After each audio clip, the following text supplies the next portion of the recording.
নমস্কাৰ এই মুহূৰ্তত আহি পৰিছে ৰাতিপুৱাৰ কেইবাটা গুৰুত্বপূৰ্ণ খবৰ আজি 9 ফেব্ৰুৱাৰী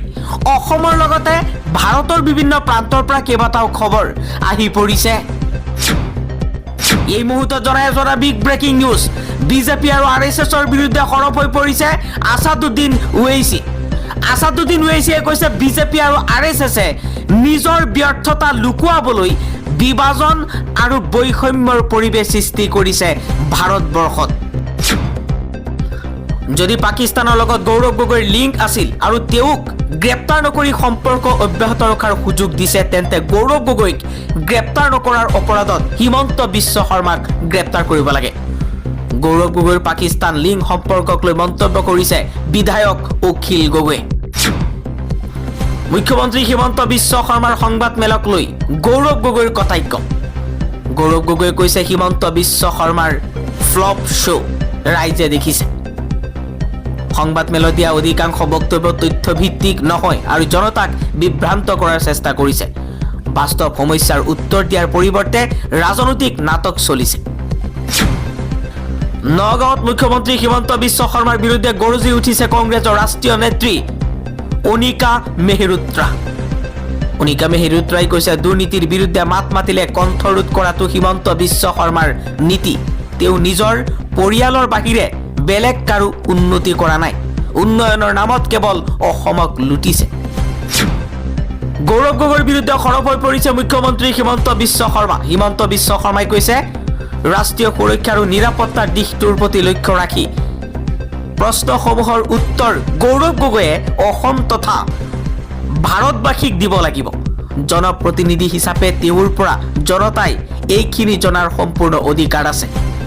গৌৰৱ গগৈক পাকিস্তানী এজেণ্ট আখ্যা মুখ্যমন্ত্ৰী শৰ্মাৰ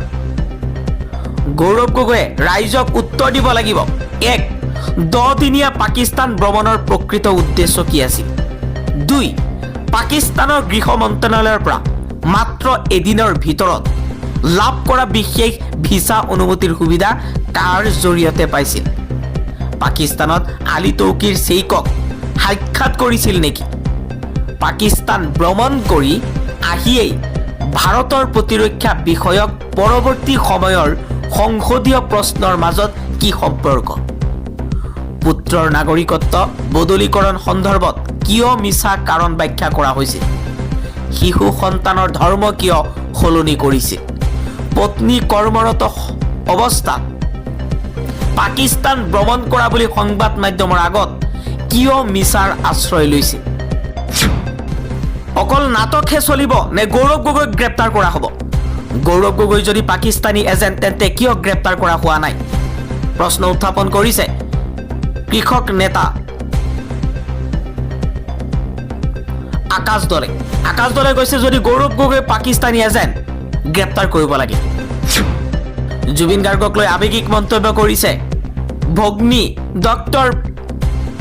পামি বৰঠাকুৰে তেওঁ কৈছে শ্ৰদ্ধা মৰম আদৰ দায়িত্ববিলাক যেন ম্লান পৰি গৈছে সময়ৰ সোঁতত জুবিন গাৰ্গে অসমখন আৰু অসমীয়াক বিশ্ব পটত উজ্বলাই গ'ল আৰু আমি তেওঁৰ শেষ জিৰণিৰ ঠাই টুকুৰাও চিকুণকৈ ৰাখিব পৰা নাই চাপ চিকুণ নাই ধূলিৰ মাজত পেলাই থৈছো জুবিন গাৰ্গক জুবিনৰ ভগ্নী পামি বৰঠাকুৰৰ ফেচবুক পোষ্টত আৱেগিক মন্তব্য তাৰিখৰ পিছত তাৰিখ দিওঁতেই আজি জুলুঙাৰ মেকুৰী ওলাই পৰিল যে তাত একোৱেই নাই এতিয়া ৰাইজে গম পালে যে এইটো এটা ফটা ঢোল আছিল গৌৰৱ গগৈৰ পাকিস্তানী লিংক সন্দৰ্ভত হিমন্ত বিশ্ব শৰ্মাই দিয়া তথ্যক লৈ এই মন্তব্য কৰিছে অসম জাতীয় পৰিষদৰ সভাপতি লুৰিণজ্যোতি গগৈ অসমত ৰঙালী বিহুৰ পূৰ্বে বিধানসভা নিৰ্বাচনৰ সম্ভাৱনা প্ৰস্তুতিৰ বুজ ল'বলৈ গুৱাহাটীত নিৰ্বাচন আয়োগৰ দল গুৱাহাটীত উপস্থিত হৈ নিৰ্বাচন আয়োগৰ দলটোৱে প্ৰতিজন জিলাৰ আয়ুক্তক আৰু জ্যেষ্ঠ আৰক্ষী অধীক্ষকসকলৰ সৈতে গুৰুত্বপূৰ্ণ বৈঠকত মিলিত হৈছে ইয়াৰ উপৰিও দলটোৱে ৰাজ্যৰ মুখ্য সচিব আৰু আৰক্ষী সঞ্চালক প্ৰধানৰ সৈতেও সুকীয়া বৈঠকত বহিব জানিব পৰা অনুসৰি আয়োগৰ এই দলটোৱে শাসক আৰু বিৰোধী উভয় পক্ষৰ বিভিন্ন ৰাজনৈতিক দলৰ প্ৰতিনিধিৰ সৈতেও আলোচনাত মিলিত হোৱাৰ সম্ভাৱনা আছে ভাৰত আমেৰিকা বাণিজ্য চুক্তি ৰাষ্ট্ৰীয় সাৰ্বভৌমত্বৰ ওপৰত আক্ৰমণ তীব্ৰ বিৰোধিতা কৰিছে CPIMে CPIMৰ পলিটি ব্যুৰোৱে এক বিবৃতিত জনাইছে যে এই তথাকথিত অন্তৰ্বৰ্তীকালীন চুক্তিৰ সবিশেষ তথ্য কেন্দ্ৰীয় চৰকাৰে অবিলম্বে সংসদত দাঙি ধৰিব লাগে শ্ৰমিক কৃষক আৰু দেশৰ জনসাধাৰণ জনতাৰ স্বাৰ্থ বিঘ্নিত কৰিব পৰা কোনো চুক্তিতেই চৰকাৰে যাতে স্বাক্ষৰ নকৰে তাৰ বাবে চৰকাৰক বাধ্য কৰাবলৈ দলটোৱে আহ্বান জনাইছে গৌৰৱ গগৈয়ে খিলঞ্জীয়া মানুহখিনিক উত্তৰ দিয়ক গৌৰৱ গগৈয়ে খিলঞ্জীয়াৰ মানুহখিনিক উত্তৰ দিয়ক এই প্ৰশ্ন উত্থাপন কৰিছে বীৰ লাচিত সেনাৰ নেতা শৃংখল চলিহাই কংগ্ৰেছ সাংসদ তথা প্ৰদেশ কংগ্ৰেছৰ সভাপতি গৌৰৱ গগৈক কেন্দ্ৰ কৰি উত্থাপিত বিতৰ্কত বীৰ লাচিত সেনাৰ নেতা শৃংখল চলিহাই নিজৰ প্ৰতিক্ৰিয়া প্ৰকাশ কৰিছে শৃংখল চলিহাই কৈছে দেশৰ নিৰাপত্তাৰ ক্ষেত্ৰত কোনো কাৰণতে আপোচ কৰা নহ'ব অতি সোনকালে গৌৰৱ গগৈয়ে ৰাজহুৱাকৈ নিজৰ স্থিতি স্পষ্ট কৰিব লাগে লগতে গৌৰৱ গগৈয়ে খিলঞ্জীয়া মানুহখিনিক উত্তৰ দিয়ক বুলিও ভাবুকি প্ৰদান কৰে আনহাতে অহা 24 ঘণ্টাৰ ভিতৰত গৌৰৱ গগৈয়ে নিজৰ স্থিতি স্পষ্ট নকৰিলে ৰাজ্যজুৰি ভয়ংকৰ প্ৰতিবাদ আৰম্ভ কৰা হ'ব বুলিও হুংকাৰ দিয়ে ৰাষ্ট্ৰৰ বিৰুদ্ধে কাম কৰা কোনো শক্তিক ভাৰত চৰকাৰে ক্ষমা নকৰে সৰ্বানন্দ সোণোৱাল সৰব হৈ পৰিছে মুখ্যমন্ত্ৰীয়ে পাকিস্তান লিংক সন্দৰ্ভত বিস্ফোৰক মন্তব্য কৰি থকাৰ সময়তেই গৌৰৱ গগৈৰ বিৰুদ্ধে সৰব সৰ্বানন্দ সোণোৱাল গৌৰৱ গগৈৰ বিৰুদ্ধে উত্থাপিত অভিযোগ সন্দৰ্ভত কেন্দ্ৰীয় মন্ত্ৰী সৰ্বানন্দ সোণোৱালে প্ৰতিক্ৰিয়া প্ৰকাশ কৰি কৈছে ৰাষ্ট্ৰৰ বিৰুদ্ধে যি ব্যক্তি ষড়যন্ত্ৰমূলক কামত জড়িত হয় সেই ব্যক্তি সদায় গৰিহণাৰ পাত্ৰ